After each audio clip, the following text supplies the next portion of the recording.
Abenegihugu bo muri quartier Mutangasi neza na neza aho bita ku Mugoboka muri komine Mukaza mu ntara ya Bujumbura bavuga ko batahuye inyuma y'inyigisho bahawe ko amagara yo mu mutwe ari karahara mu ruganda ntibacura. Igihe ishirahamwe ya Ruma mu vyo rikora harimo gufasha abagendana indwara zo mu mutwe ryagendera abo banyagihugu kwigenekerezo rya 20 ruhuhuma umwaka wa 2025 bavuze ko inyigisho bahawe bazifashe nkama na cane gufasha abagendana indwara zo mu mutwe kubajana kwa muganga ha kwitura barumenyi nkuko bavyerekanye biciye mu dukino. Kw'ivuriro rya Mugoboka aho mugambi nabacu umaze gushika abaganga bavuga ko uwo mugambi waje hageze.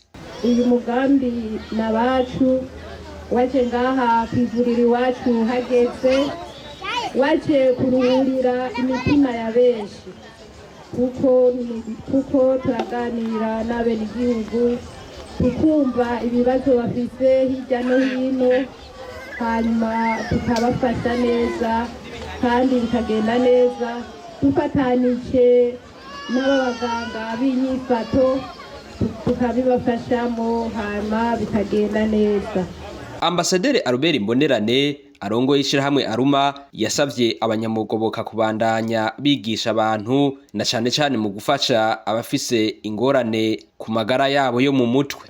Abenegihugu muri ngaha mwishingiye umugwi wo kwandanirizamwo ibikorwa vyo gufashanya, guhimiriza no kwiteza imbere ari waduhamagaye uyu munsi kugira ngo mutwereke intambwe mugezeko.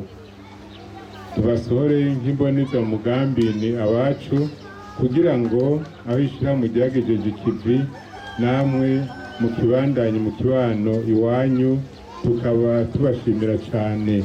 Eka n'uwurongoye quartier Mutangasi niko abibona. Murabona yuko ngaho muri quartier yacu ya Mutangasi ibintu tumaze iminsi biga bigirwa neza, murabona yuko bitaciye inyuma y'amatwi kandi bihagaze neza cyane. Biboneka neza yuko ata muntu azogira ikibazo cyo mu mutwe bareke kuvurwa. Namwe mwambonezamwe mwumvise ihangiro mubandanye muca hose muri abantu bo bahungabanye kugira ngo itape yacu imere neza. Intambo n'imvyino akaba ari byo vyaranze uwo musi.